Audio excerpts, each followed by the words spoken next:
Good evening, YouTube. You guys are now watching another segment of the TheCaliEffect. Today, I said, why not? Well, let's just go over a ban list that I decided to, quickly concoct in the span of about 5 to 10 minutes. So I was like, TheCaliEffect, what cards do you genuinely think that are broken in this format? Now, first and foremost, I wanted to point this out. This video is not for the people that are saying Soul Charge is broken. This people is not for the people that are saying Shadows and Burning Abyss should be hit because they're too good and they're over metally powerful. If you guys feel either of these three anomalies deemed to be broken or any way, shape, or form, maybe you should evaluate yourself as a YuGiOh player and probably consider not playing the game anymore. That's just how it is. From looking onto the format, looking at a lot of things that go on, there's not a lot of broken stuff like overly powerful. Now, I'll give you guys a point. Shadow Winder is an extremely powerful card. Is it limit worthy? No. Is it ban worthy? No. Are any of the fusion monsters really worthy hitting?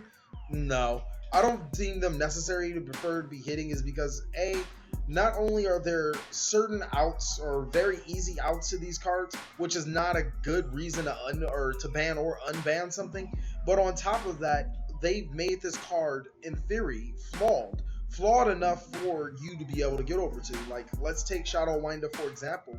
Its weak stats are actually very easy to get over once you decide to play dedicated things. Like, people are starting to play Caius the Shadow Monarch, an extremely good card because A, it has an instant out to Shadow Winder. Even if it doesn't banish Winder as a target, it can always run over it. B, Winder is extremely weak. And then cards that essentially remove the monster from the board as opposed to destroying the monster have a really good outs to it as well. So I've really taken into consideration a lot of factors when coming down on this ban list. First and foremost, we're going to go with the wow factor card. Around at every single ban list, there's that wow factor card that happens. That card that either comes off the list or goes to the list and everybody's like, the fuck? Why? That wow factor card on this list will be Spellbook of Judgment. Now, there's a couple of reasons why I chose Spellbook of Judgment. First of all, I'm doing a Spellbook saga on Monday, so that should obviously, hint towards why I want it there. Secondly, I feel that Spellbook of Judgment not only is a fairly good card, a very good card, but not overly powered as one would like to think. If we go back to the Dragon Ruler format, Spellbook of Judgment was at 3, Spellbook of Fate was at 3, and Spellbook player was allowed to cycle through these cards with ease, gaining tons and tons of advantage every single turn. Now with Spellbook of Fate at 1 and Spellbook of Judgment at 1, Judgment becomes essentially that reload factor that we've started to see in a whole bunch of other decks. For example, Burning Abyss have not only Dante, Sir, all of their monsters pervert that reloading factor that allows them to gain tons of advantage. For the Shadows, they have Shadow Beast, allowing them to draw multiple cards and then discard a Shadow monster, triggering their effects. I'm starting to see a trend in decks just being able to reload their hand or be able to gain significant advantage even through the mid of the game in order to come back. And I feel that Spellbook of Judgment is a very solid card in this deck. Yes, it is recyclable, but first of all, like I said, I needed a wow factor for this list. Somebody to say, oh, TheCaliEffect, you suck, I hate you. I hate Spellbooks, my butt is hurt. So Spellbook Judgment will definitely be my card. Another thing that pushed me towards Spellbook of Judgment is because you guys genuinely have to watch a pattern of things that happen.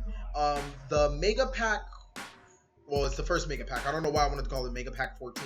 But the very first Mega Pack that has been introduced to us comes with a ban card as a secret rare pit, Spellbook Judgment. Now, while they did say they were printing the popular cards and the popular cards only from recent set, which Spellbook Judgment did fall under, I feel that they really wouldn't necessarily print us a banned card without giving it some consideration to unban. Spellbooks, they have definitely shown a lot of strength and they're pretty good in this format. And I feel that Spellbook of Judgment would definitely give them, well, not even give them health that they need, would definitely give them another edge to it to make the deck just a whole lot better. The next card I would see limited would be Sinister Serpent. Now, I know I brought 2 cards off the ban list, but there was a ban list where we didn't have anything unbanned, so I felt that this was most justified. Whoever says that Spellbook Sinister Serpent is really bad for the game and is not good, please I don't even know what to tell you. Yes, we do have an increase of cards that discard cards from our hands, such as Karma Cut and Phoenix Woundwing Blast. And we also tend to start, to play it in Mermails because, hey, not only is it a water target for Megalo and all that other stuff, it helps us add a monster to our hand. And that, no way, shape, or form, I genuinely feel Sinister Serpent is broken. Being able to add a level 1 300 attack monster from your graveyard to your hand. Yes, it does help mitigate costs, but I don't think that would merit it enough to keep it on a ban list. Keep in mind, at the time that Sinister Serpent's banned, it was extremely powerful because discard cards are very powerful and they could take the form of a game. For example, Lightning Vortex. Discarding a Sinister Serpent on Lightning Vortex would mean a free Raigeki-like effect, which is really good for them. Now, if we rewind it back, we have monsters like Shadow Windo in the field, where Lightning Vortexing them isn't just the best idea. It's not good at all. And I feel that Sinister Serpent can come back into that type of meta. Next for limited, I don't know why this card was actually in the semi-limited, even though you guys don't see this. I'm putting Lavalval Chain to semi-limited. Now, the biggest reason why I put Lavalval Chain to semi-limited is because there's a couple of things, actually. First and foremost, when a deck wins a huge level event such as Worlds, Konami tends to give that deck the D. While I don't feel that it's necessary to give a dying deck, a pretty skilled deck, the D, I do feel that it does need to be dressed because it did win Worlds, even though it was under a super ban format. That being said, Lavalval Chain, I feel that really hinders all of their plays for the most portion of it. If you look how Lavalval Chain is designed, I feel in future tense, Lavalval Chain will be a horribly designed card. And I hope that Konami has really learned their lesson. At any time you get cards that send from the deck to the graveyard, that's not necessarily a great thing. Lavalval Chain, at the cost of 2 level 4 monsters, which is correct, that's a steep cost, it puts a monster to the graveyard, which who knows what it could be. There's so many good variations with Lavalval Chain, and I fear for that time that Konami actually does make a deck that really will benefit on Lavalval Chain and trips. So I'm already nipping it at the butt right now, putting Lavalval Chain to 1. Next for, I guess I have more cards on my limited list. Why is this at semi-limited as well? Next limited would be Vanity's Emptiness. That's right. The card that I have so much adorned. The card that I've been saying has broken since Dragon Ruler card format.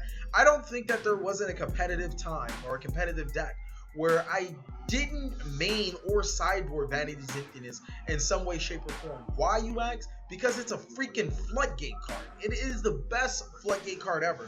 YuGiOh is built on special summoning. Vanity's Emptiness says your opponent can't special summon. So in layman's terms, Vanity's Emptiness says your opponent can't play YuGiOh. Why would I not use this card into my deck? I mean, for the most part, especially with the decks that I do play. Granted, Vanity's Emptiness isn't for every single deck, but for the deck that it is for, which has seen the growing popularity, since Shadows can use it with ease, Burning Abyss can use it with these, and just any deck with half of a brain player can use Vanity's Emptiness with ease, essentially shutting the opponent out from playing YuGiOh for any extended period of time. Vanity's Emptiness is a very good card, and I feel that there's nothing else much to say about it other than it really does shut the opponent out. Being able to destroy a spell and trap so it can go away, that's nothing. I mean, if I'm dedicating massive amounts of board to and I activate Vanity's Emptiness, the only thing I need to do is stop one special summon to break even. Provided that I stop that one special summon, Vanity's Emptiness is already did its purpose. Even if I do lose another card as well as Vanity's Emptiness, I stop that special summon. And that's a lot of things that people don't understand, is that if you use it like a continuous card, you lose it like a continuous card. But if you use it like a continuous trap card, then more often than not, you will win games because of Vanity's Emptiness more than you will lose because your opponent decided to Mystical Space Typhoon other back row. Next for semi-limited will be Gorz, Emissary of Darkness. Now, the reason why I put Gorz, Emissary of Darkness is not because it's a bad card, or I feel like Gorz is a really good card and should be taken note of when you bring it anywhere on a list. Gorz is a level 7 monster, which we have the strongest of in the game, being rank 7 monsters, which special summons a token upon summon. Now, I do feel like the main phase 2 has become extremely important to most Yu-Gi-Oh players, so special summoning Gorz just might not be as essential or as pivotal back then as special summoning Gorz in the past. Gorz is a really good card, and I feel like it deserves a shot at 2, maybe to test it out, because like I said, the main phase 2 is extremely pivotal in Yu-Gi-Oh now. We utilize our main phase 2 a lot, which is right after Gorz is dropped. Not only that, we have so many archetypes and decks that can handle Gorz with necessarily ease. I don't personally feel it would be too much of a problem. Next on the list would be Book of Moon.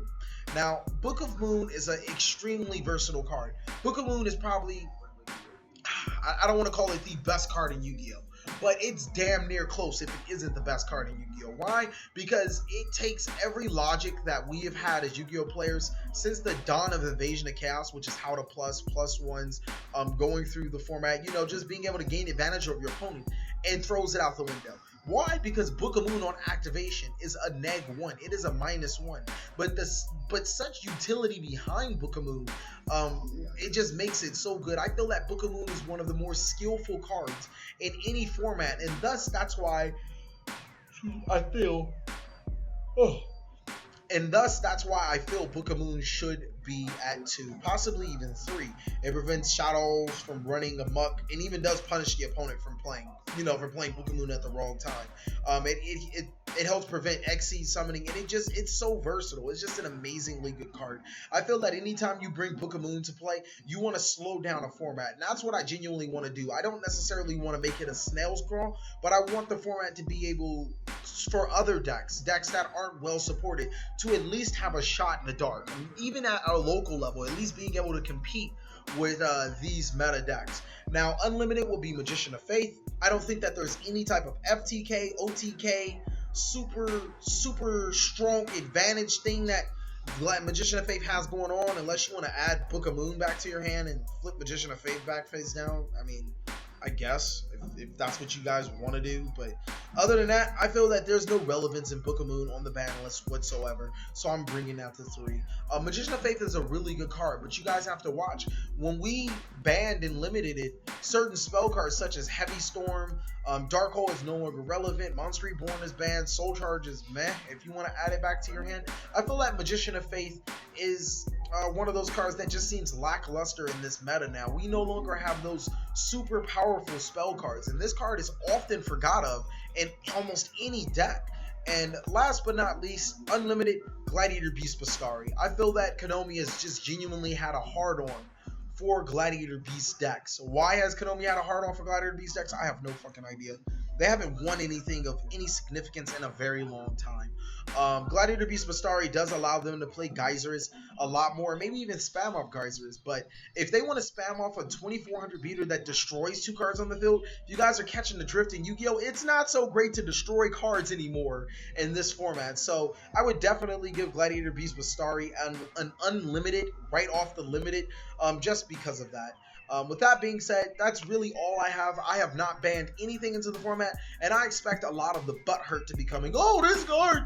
Oh, this card's really broken. Really good for my Utopia.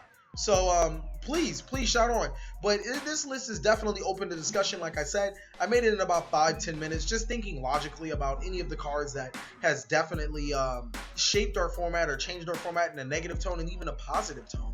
But I feel that Konami's list will be just as short. I feel that I'll be right about a couple of things, if not the exact cards. I think that I might be missing the cards in Konami that will hit, but it'll be justified in this logic. I can't see in the future to what Konami is making, but I can tell you there probably will be a card that'll be hit and everybody's like, the fuck? And it'll come into fruition, just like Infernities. If they did have triple Infernity Barrier as well as the triple Soul Charge, then we probably wouldn't be playing this game called Yu-Gi-Oh.